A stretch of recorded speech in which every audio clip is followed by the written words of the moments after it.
If I believe that I've received what at the moment reason denies and my senses out here deny, isn't that imagining then must create reality?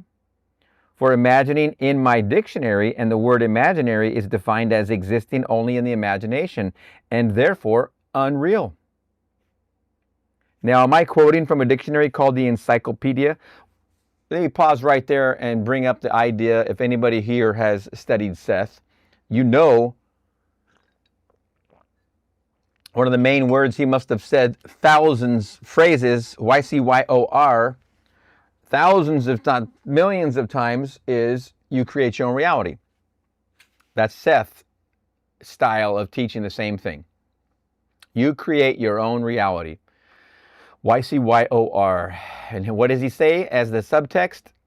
By your thoughts, beliefs, and emotions.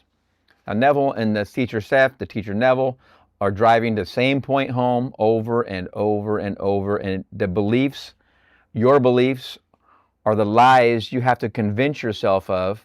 I love how L-I-E is right in the word believe or in the word belief, because it's all a lie.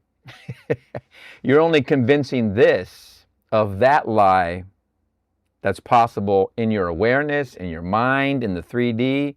All you have to do is convince yourself of the lie, that you can be what you desire to be, if it's not who you are now.